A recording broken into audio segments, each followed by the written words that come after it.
cantar esta canción con mucho cariño de mi corazón a la República Dominicana, la casa del merengue y la casa de la bachata. Voy a cantar esta canción con mucho cariño de mi corazón a la República Dominicana, la casa del merengue y la casa de la bachata. La, la, la, la, la, la, la, la casa del merengue. La, la, la, la, la, la, la, y la casa de la bachata.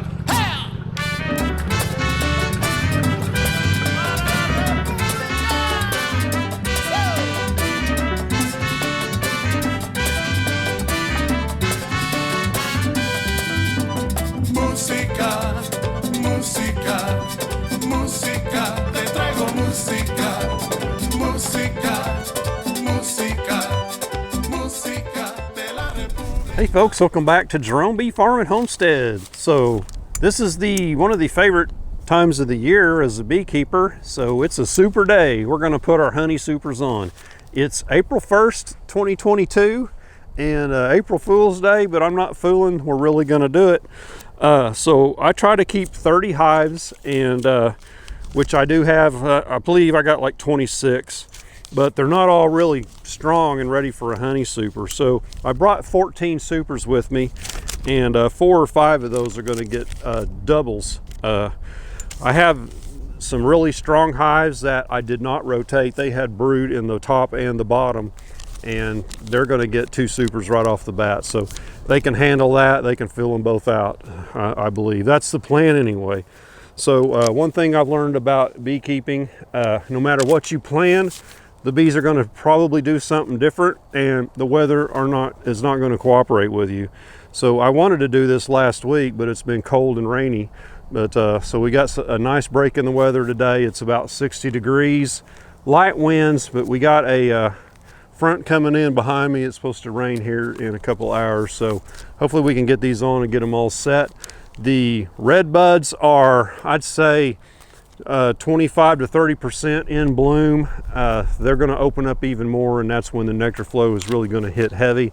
I don't think it's quite hit. We're on the bottom curve of that exponential ramp up for when the flow starts. So I kept record when I rotated my hives of which ones were strong, which ones I rotated, and I made little notes if it was lightweight, medium, strong, or super strong.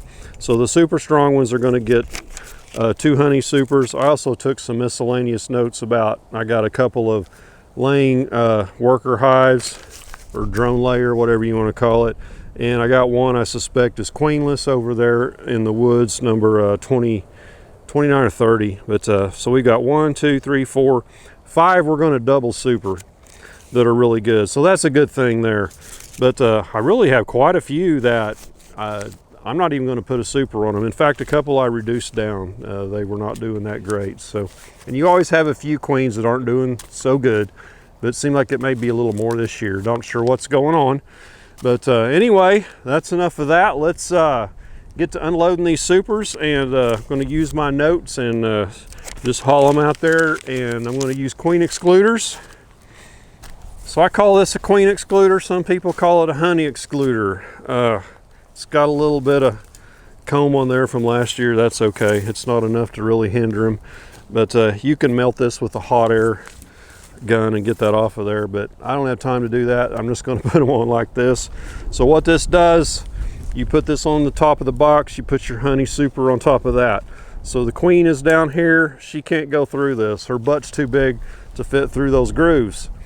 So, and occasionally you will have one either get through here or go around and go in the top. I don't know how they do it, but occasionally you'll wind up with some brood up in your honey supers, which you don't want that. You want good, plain, pure wax up there. If you get brood up there, those cocoons in that honeycomb is really desired by the wax moth and the wax moth larva, and that's the stuff they really like to burrow in and eat and tear up and lay webs up in your hive. When you get a weak hive that can't defend itself, that's where they're going to go. And also when you store your honey supers, you don't want that type of comb because it will attract the wax moths. I do use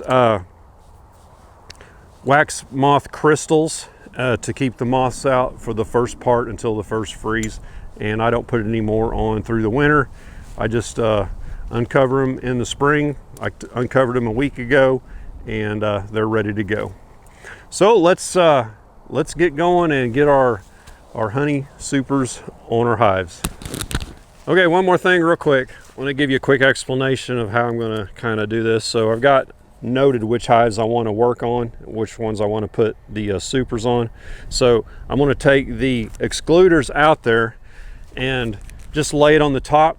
The ones that get double supers, I'm going to put it sideways so I know which ones get two, and that way I can just drag it all out there and have it all ready and then just go down the line.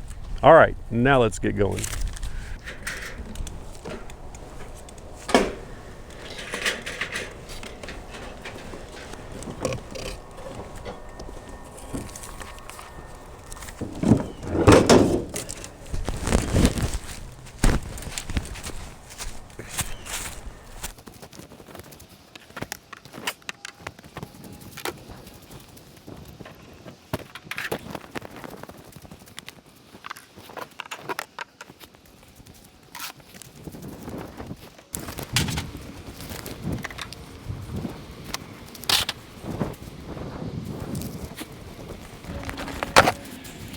Okay, all of these honey supers have drawn comb.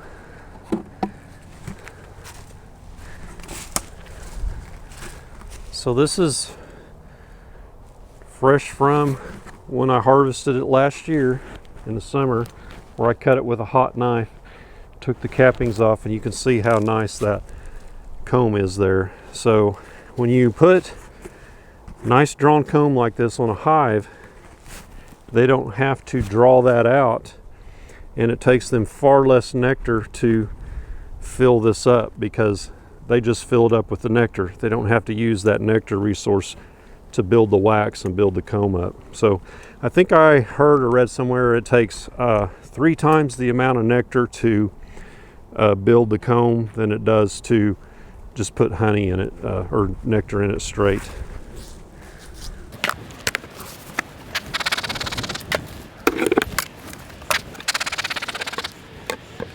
You always want to look on your lid, make sure you don't have the queen on there. You want to trap your queen above the excluder. You can get these that have a wood frame around them and they fit a little better, but I just set them on there like this, straight on. And the honey super makes a good seal against it and the top. Works just fine.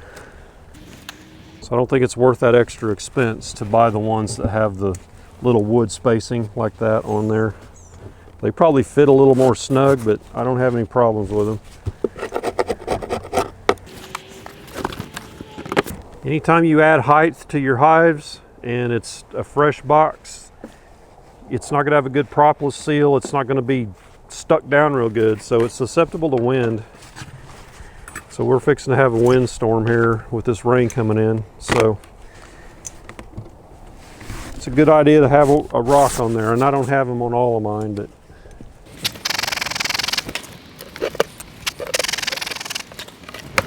that's another way to make sure you don't have a queen up there. Just knock them all off.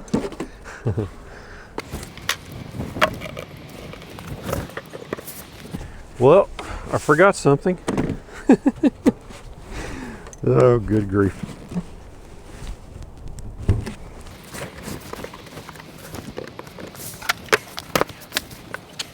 So all 3 of these hives are pretty strong. They've got a lot of bees up top. They've been rotated, so the queen and the brood's all down in the bottom. If you're wondering what I mean by rotating, just check the prior video before this one.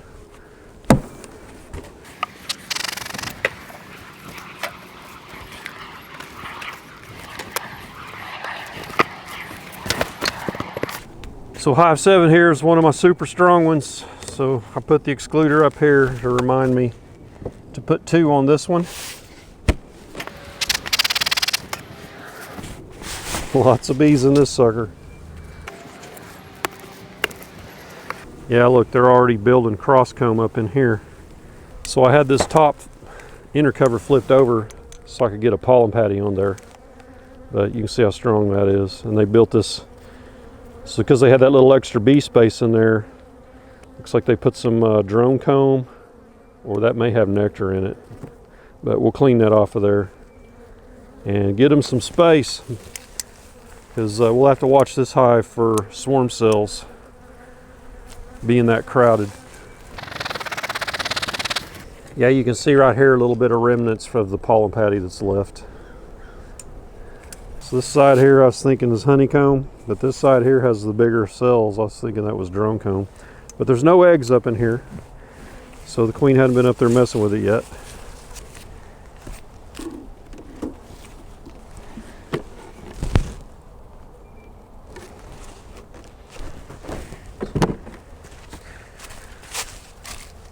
So because I've stored these honey supers right after I harvested, they still have residual honey in them, and that really attracts the bees up here to get them started working on it.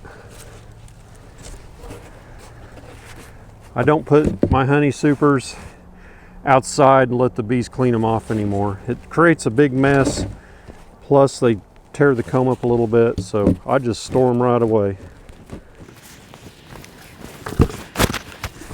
All right, our first double decker. We'll see how it goes. There's a lot of bees in this one.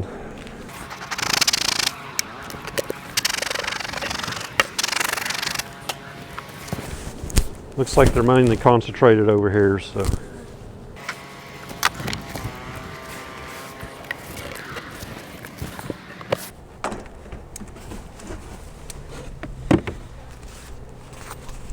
Little sugar I left there for them.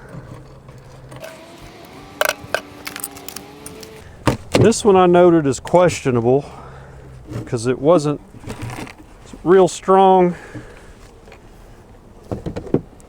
Still some pollen patty in there.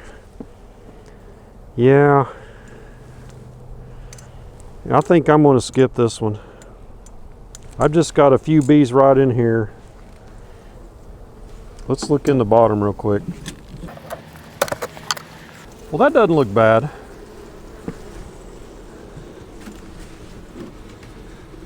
We'll take this pollen patty off of here. Time to fend for yourselves. There's all kinds of pollen out there right now. I did it again.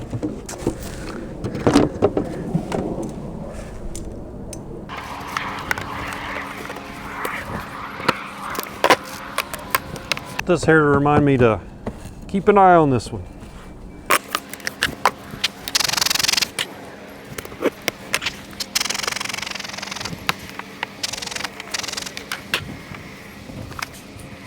Every year I use this honey super that's got narrow notches. It's a homemade one I bought off of someone at a bee meeting. And every year I complain about it and I don't ever fix it. And the same guy leaves me the message, "I can't believe you're still using that. Why don't you fix it, you lazy bum?"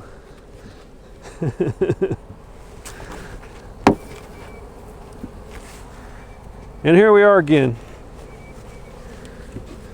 5 years later.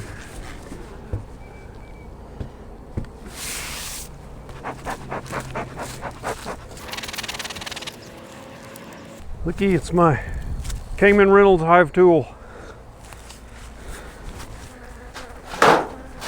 I know it's not really his, but he was showing it off on his channel. So yeah, go to his channel and his links, and he's got this down there. It's got a hook and the regular type hive tool, so it's kind of the best of both worlds. I like them. There's a link in down below in my description and all that too, if you want to check out the stuff I got down there. But I will give Cayman credit where credit is due. And he said he got it from someone else as well, and I don't remember who that was. So this is a mega strong one here. So this hive did not get rotated. There was brood in the top and bottom. And this is a hot hive, I noted. They're already all over me. The ones that are out. And this Guardian bee suit, man, it's awesome. It does not let bees in at all. Y'all stay down. Yeah, it's full.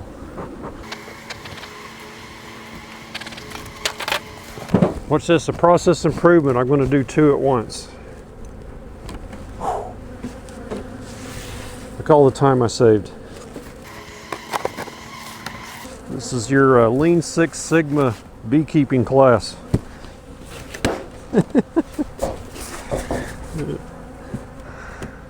All right. I think we just got one left down here. Yeah, so we got this Wildflower Meadows hive. And oh yeah, there's one right here. I'm gonna change batteries in this camera.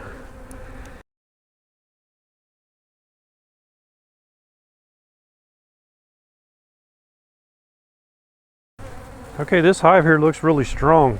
And one thing I wanted to mention, you know, you see me putting 2 supers on some of these. Sometimes a hive that you don't think is going to do that well, like this one wasn't noted to be really strong, and I'm just going to do 1 super. But sometimes these are the ones that do the best. They'll surprise you. And the ones you put 2 supers on, I've seen them where the queen fails and you wind up reducing it down, or it turns into a laying worker and it turns into 1 single box when you thought it was going to fill 2 honey supers. So you never really know.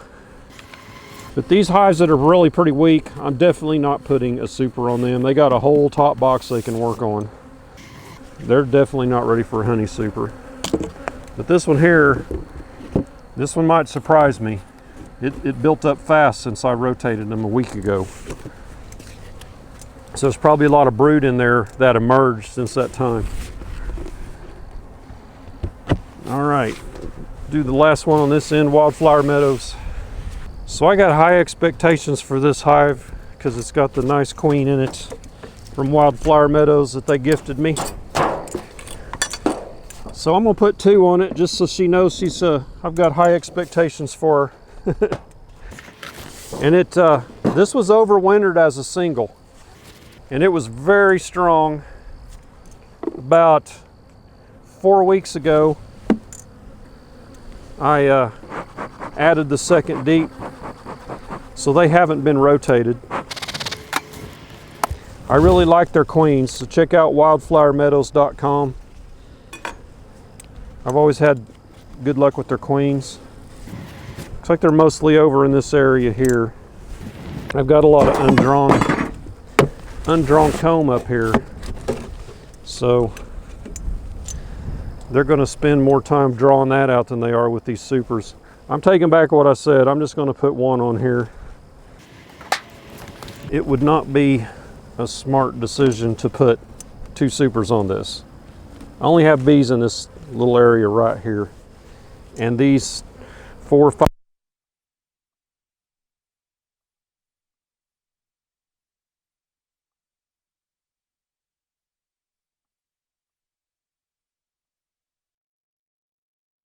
Okay, I don't know how far I got through this when my audio quit, but what I was saying was I thought I was going to put 2 supers on this because it's pretty strong. This is the Wildflower Meadows queen that they gifted me. I overwintered this in a single deep with a bubble wrap to insulate it. And about 4 or 5 weeks ago, I added this second deep, and it's only got 3 or 4 drawn frames in there. The rest of them are freshly waxed and empty. There's no comb on them. So because of that, I only put 1 super on, and what I'm afraid of is they're going to come up and start working on this super without drawing out those blank frames. I don't know, we'll see. but it definitely doesn't need 2 honey supers on it. That's being a little optimistic, I think, even for a Wildflower Meadows queen. So yeah, and go check out wildflowermeadows.com. Their queens, they're available right now. They're good queens. I've had good luck with them, and they sent me this one for free. So anyway, that is it. I've got one more over in the woods to do, so I'll take this and do that one. The clouds are getting dark right here above me, so it's going to start raining pretty quick, so I need to wrap this up.